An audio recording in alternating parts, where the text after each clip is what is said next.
Thiruvananthapuram medical college ആശുപത്രിയിൽ ചികിത്സ ലഭിക്കാതെ രോഗി മരിച്ചതായി പരാതി. ഓട്ടോ ഡ്രൈവറായ കൊല്ലം പന്മന സ്വദേശി വേണുവാണ് മരിച്ചത്. ഹൃദ്രോഗത്തിന് അടിയന്തര ശസ്ത്രക്രിയ നിർദ്ദേശിച്ചിട്ടും ശസ്ത്രക്രിയ നടത്തിയില്ല. ചികിത്സ കിട്ടാത്തതിനാൽ വേണു ഇന്നലെ രാത്രി മരിച്ചു. ആശുപത്രിയിലെ ദുരവസ്ഥ വിവരിക്കുന്ന വേണുവിന്റെ ശബ്ദ സന്ദേശം ന്യൂസ് മലയാളത്തിന് കിട്ടിയിരിക്കുകയാണ്. ആ ശബ്ദ സന്ദേശത്തിലേക്ക് ആദ്യം. ഇന്ന് അഞ്ചാമത്തെ ദിവസം ഇവർ എൻ്റെ പേരിൽ കാണിക്കുന്ന ഈ നിരാലംബതയും ഈ ഉദാസീനതയും ഈ ഒരു കാര്യപ്രാപ്തി ഇല്ലായ്മയും എന്താണെന്ന് മനസ്സിലാവുന്നില്ല. ഇതിനിടയ്ക്ക് എന്നെ പരിശോധിക്കാൻ പറ്റുന്ന റൗണ്ട്സിൽ എന്നെ പരിശോധിക്കുമെന്ന് ഡോക്ടറിനോട് ഞാൻ പലതവണ ചോദിച്ചു, എൻ്റെ പേരിലുള്ള ഈ ചികിത്സ എപ്പോൾ നടക്കും എന്നുള്ളത്. അവർക്കൊരു കാരണവശാലും യാതൊരുവിധ ഐഡിയ ഇല്ല. ഐഡിയ ഇല്ല. ഇവരിനി കൈക്കൂലി വാങ്ങിച്ചുകൊണ്ടാണോ ഇവരിങ്ങനെയൊക്കെ ചെയ്യുന്നതെന്ന് പോലും അറിയുന്നില്ല. ആ രീതിയിലുള്ള സംവിധാനത്തിലേക്ക് കാര്യങ്ങൾ പോയിക്കൊണ്ടിരിക്കുകയാണ്. ഇത് സാധാരണക്കാരെ കൊണ്ടുവന്ന് ഇവിടെ സാധാരണക്കാരുടെ ഏറ്റവും വലിയ ആശ്രയവുമായിരിക്കേണ്ട ഈ സർക്കാർ ആതുരാലയം വെറും വിഴുപ്പുകെട്ടുകളുടെ അല്ലെങ്കിൽ ശാപങ്ങളുടെ പർദീസയായി മാറിക്കൊണ്ടിരിക്കുക. ഓരോ ജീവന്റെയും ശാപം നിറഞ്ഞിരിക്കുന്ന ഒരു ഭൂമി, ഒരു നരക ഭൂമി തന്നെ വേണം ഈ തിരുവനന്തപുരം മെഡിക്കൽ കോളേജിനെ കുറിച്ച് പറയാൻ. ഷമീർ അബ്ദുള്ളാണ് വിവരങ്ങളുമായി ചേരുന്നത്. ഷമീർ, ശവങ്ങളുടെ പർദീസയാകുന്നു തിരുവനന്തപുരം മെഡിക്കൽ കോളേജ് എന്ന് പറയുന്നത് മറ്റാരുമല്ല, അവിടുത്തെ അനാസ്ഥ എന്ന് അദ്ദേഹം വിവരിക്കുന്ന അനാസ്ഥ കാരണമാണ് അദ്ദേഹത്തിന് ആ ഗതി എന്ന് അദ്ദേഹം പറയുന്ന ആ മരിച്ചുപോയ വ്യക്തിയുടെ ഓഡിയോ ആണ് നമ്മൾ കേൾപ്പിക്കുന്നത്. ആ ശബ്ദത്തെ ആർക്കും നിഷേധിക്കാൻ കഴിയില്ല. ഇനിയെങ്കിലും അധികൃതർ ഈ വിഷയങ്ങളിൽ കണ്ണു തുറക്കണം എന്നുള്ളതാണ് ഈ ശബ്ദ സന്ദേശം കേട്ടപ്പോൾ വ്യക്തിപരമായി തോന്നിപ്പോകുന്നത്. ഇദ്ദേഹം എപ്പോഴാണ് ഈ ഓഡിയോ സന്ദേശം അയച്ചിരിക്കുന്നത്? ഇത് ആർക്കാണ് അയച്ചിരിക്കുന്നത്? ഇതുമായി ബന്ധപ്പെട്ട് പങ്കുവയ്ക്കാൻ കഴിയുന്ന വിവരങ്ങൾ എന്തൊക്കെയാണ് ഷമീർ?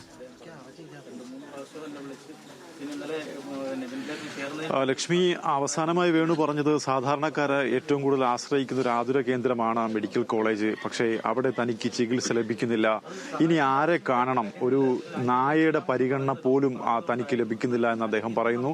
ആ ഓഡിയോ സംഭാഷണത്തെ ഏറ്റവും ഒടുവിൽ പറയുന്നത് ഈ ഓഡിയോ സന്ദേശം ഒരു മരണമൊഴിയായി എടുക്കണമെന്ന് അദ്ദേഹം പറയുന്നു. വൈകിട്ടോടുകൂടി അദ്ദേഹത്തിന് അസുഖം മൂർച്ഛിക്കുകയും പിന്നീട് ICUയിൽ പ്രവേശിപ്പിക്കുകയും ചെയ്തു.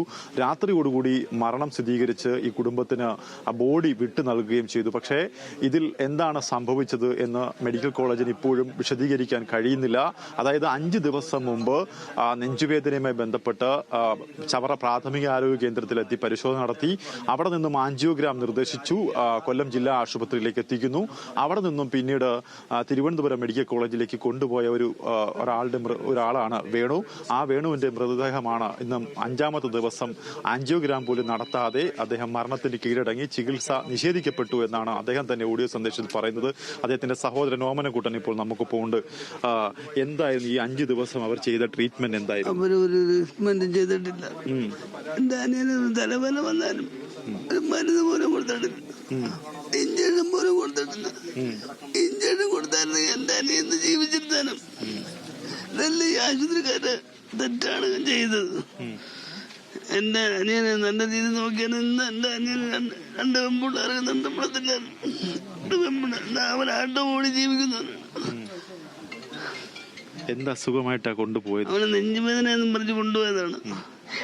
പക്ഷെ ഇവിടുന്ന് തന്നെ അമ്പലത്തിനകത്ത് തിരുവനന്തപുരത്ത് തന്നെ ഉണ്ട്. അവനെ വാർഡിൽ തന്നെ അവനെ കണ്ടിന് പോലും കൊണ്ടിട്ട് നിലത്ത് പായിൽ തന്നെ കിടത്തിയായിരുന്നു. കൊണ്ടുപോയി രോഗി 5 ദിവസവും ഇതിന് പോലും കൊടുത്തിട്ടില്ല. ഈ മരിച്ചു എന്ന് എപ്പോഴാണ് അവർ പറയുന്നത്?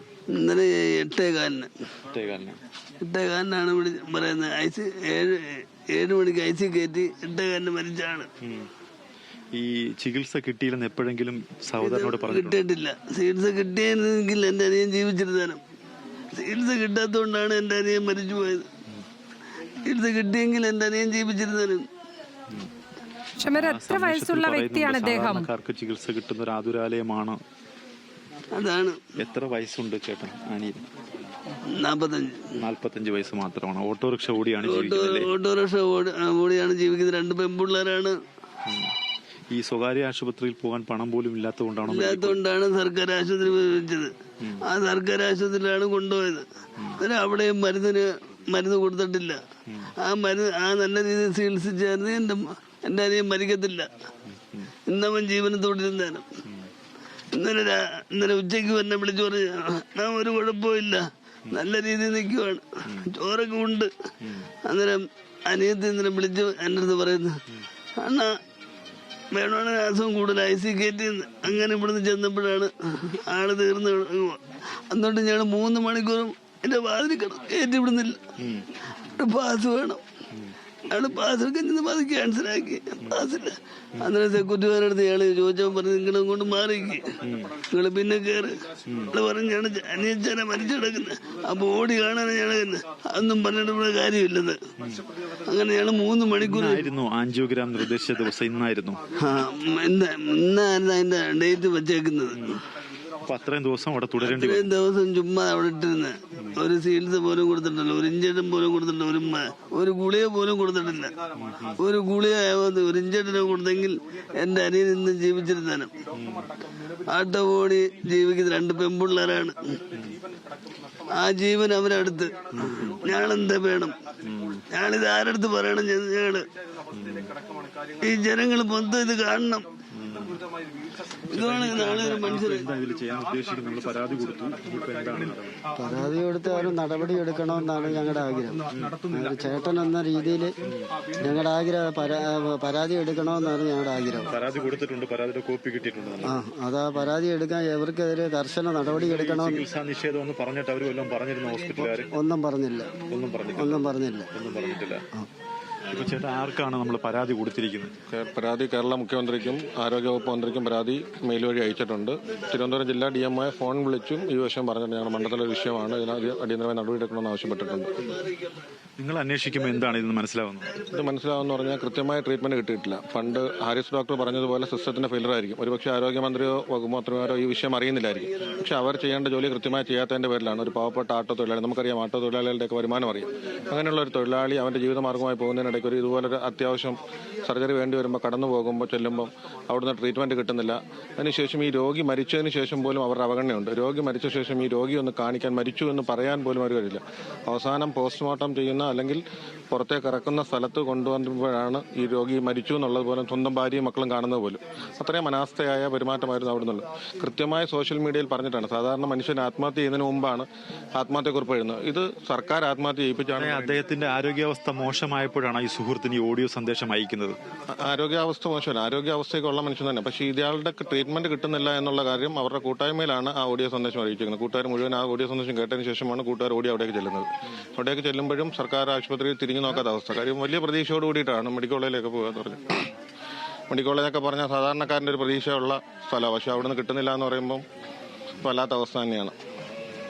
തീർച്ചയായിട്ടും ലക്ഷ്മി, ഇത് തന്നെയാണ് പറയുന്നത്. വലിയ പ്രതീക്ഷയോടുകൂടിയാണ് വേണു തിരുവനന്തപുരം മെഡിക്കൽ കോളേജിലേക്ക് പോയത്. പക്ഷേ വേണുവിന് ജീവനോടുകൂടി തിരിച്ചു വരാൻ കഴിഞ്ഞില്ല. അവിടെ ഇന്നായിരുന്നു ആൻജിയോഗ്രാം നിർദ്ദേശിച്ചിരുന്നത്. 5 ദിവസം ആ പേഷ്യന്റിനെ നിലത്ത് കിടത്തിയിരുന്നു. യാതൊരുവിധ ചികിത്സയും നൽകിയില്ല എന്ന് കുടുംബാംഗങ്ങൾ പറയുകയാണ്. എന്തായാലും ഇന്ന് വൈകിട്ടാണ് അദ്ദേഹത്തിന്റെ സംസ്കാര ചടങ്ങുകൾ നടത്തിയിരിക്കുന്നത്. എന്തായാലും ഇതിനി മറുപടി പറയേണ്ടത് തിരുവനന്തപുരം മെഡിക്കൽ കോളേജ് അധികൃതരാണ്. എന്താണ് സംഭവിച്ചതെന്ന് പോലും മറുപടി പറയേണ്ടത്. ലക്ഷ്മി, തീർച്ചയായും സിസ്റ്റത്തിന്റെ ഫെയിലിയർ തന്നെയാണ് അവിടെ സംഭവിച്ചിരിക്കുന്നത്. സിസ്റ്റം ഒട്ടും ശരിയല്ല എന്ന് മനസ്സിലാവുകയാണ്. അതിന് മരണപ്പെട്ട ഒരാളുടെ ഓഡിയോയാണ് നമുക്ക് അതിനായി മുന്നിലേക്ക് വെക്കാനുള്ളത്. ആരോഗ്യ വകുപ്പിന് മുന്നിൽ, തിരുവനന്തപുരം മെഡിക്കൽ കോളേജിന് മുന്നിൽ. ഇതിനകത്ത് മറുപടി പറയണം. വെറും 45 വയസ്സ് മാത്രം പ്രായമുള്ള ഒരു മനുഷ്യനാണ് ഹൃദ്രോഗത്തോടുകൂടി അവിടെ പോകുന്നത്, ഹൃദയ സംബന്ധമായ പ്രശ്നത്തോടുകൂടി പോകുന്നത്. അദ്ദേഹം വെറും നിലത്ത് കിടക്കേണ്ടി വരുന്ന അവസ്ഥ വരുന്നു. ചികിത്സ കിട്ടാത്ത അവസ്ഥ വരുന്നു. ചികിത്സ വൈകി അദ്ദേഹം മരണപ്പെടുന്ന സ്ഥിതിയാണ് ഉണ്ടായിരിക്കുന്നത്. അദ്ദേഹത്തിൻ്റെ ആ ഓഡിയോ സന്ദേശമാണ് പ്രേക്ഷകർ കേട്ടത്. ഉറപ്പായും അധികൃതർ കണ്ണു തുറക്കേണ്ട ഒരു വിഷയം തന്നെയാണത്. ഷമീർ അബ്ദുള്ളാണ് വിവരങ്ങൾ പങ്കുവച്ചത് ആ മരണ വീട്ടിൽ നിന്ന്.